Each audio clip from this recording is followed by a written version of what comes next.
नमस्कार शेतकरी बंधूंनो, आज आपण आंब्याच्या झाडाची छाटणी कशी व का करावी याबद्दल थोडंसं सविस्तर माहिती जाणून घेऊया। तर बंधूंनो, आज तुम्ही या ठिकाणी बघत असाल की पारंपरिक पद्धतीने 15x15 वरती ही अशा प्रकारची 7 वर्ष वयाची केशर आंब्याची बाग आहे।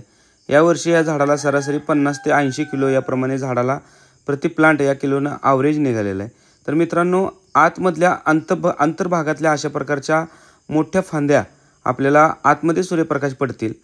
पानांमध्ये प्रत्येक पानांमध्ये प्रकाश संश्लेषण क्रिया चांगली होईल। आतमध्ये कुठल्याही प्रकारच्या बुरशीचा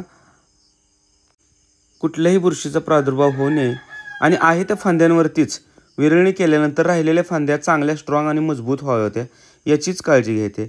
पण आजकाल बरेच मार्केटमध्ये छाटणीच्या नावाखाली झाडाचा प्रत्येक शेंडा उडवला जातो आणि नंतर तोच शेंडा तयार करण्यासाठी शेतकऱ्याला आतुनात कष्ट घ्यावं लागतं आणि सध्याला पावसाच्या वातावरणामुळे आंबा बागेमध्ये पालवी निघायला बऱ्यापैकी त्रास होतो। निघालेली पालवी ती सांभाळता येत नाही आणि थ्रिप्स असेल, खोडकिडा असेल, रस शोषणाऱ्या किड्या असतील, या सगळ्या किडींमुळे आंबा बागेमध्ये बरेच शेतकऱ्यांचं नुकसान होतंय।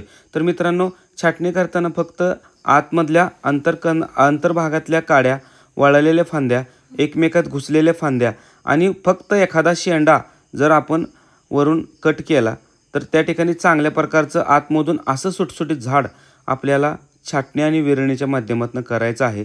तर मित्रांनो, तुम्ही बाहेरून बघत असाल तर झाड जसं तसं दिसतंय आणि आतमधून बघितल्यानंतर तुम्हाला हे पूर्ण सुटसुटीत झालेलं दिसतंय। तर आपल्याला आंबा बागेमध्ये यशस्वी उत्पादन घ्यायचं असेल तर अशा प्रकारच्या जमिनीला टेकलेल्या, साईडनं वेड्यावाकडे वाढलेल्या आणि झाडांना चांगला आकार देणाऱ्या फांद्याच कट कराव्यात। कारण की छाटणीच्या नावाखाली बरेच ठिकाणी झाडांची कत्तल व्हायला चालू झालेली आहे। बरेच लोकांना छाटणीच्या मार्गदर्शनाची गरज आहे।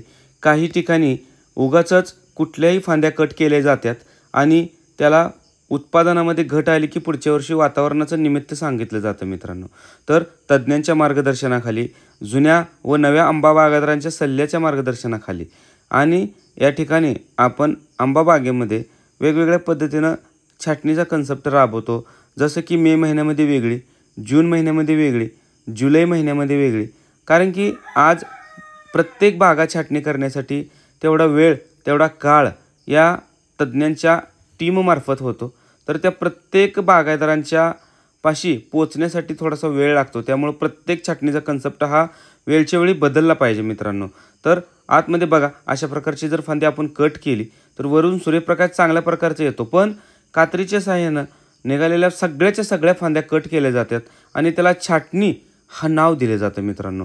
तर आपण आपल्या बागेमध्ये कुठल्याही प्रकारची रिस्क न घेता तज्ज्ञांच्या मार्गदर्शनाखाली आपण आपल्या बागेची छाटणी, विरळणी, 2 झाडातल्या 2 वळीतल्या फवारणी करता येणाऱ्या अडथळा निर्माण करणाऱ्या या सर्व फांद्या आपल्याला व्यवस्थितरित्या छाटणीच्या सहाय्याने, व्यवस्थितरित्या कटरच्या सहाय्याने कट करून आपण आपल्या बागेमध्ये त्या निघालेल्या फांद्या नष्ट कराव्यात आणि ज्या ठिकाणी आपण छाटणी केली त्या ठिकाणी बुरशीनाशकाच्या द्रावणामधनं, फवारणीच्या माध्यमातून त्या फांद्या निर्जंतुकीकरण करून आपण आपल्या बागेमध्ये सर्वच प्रकारची काळजी घ्यायची मित्रांनो।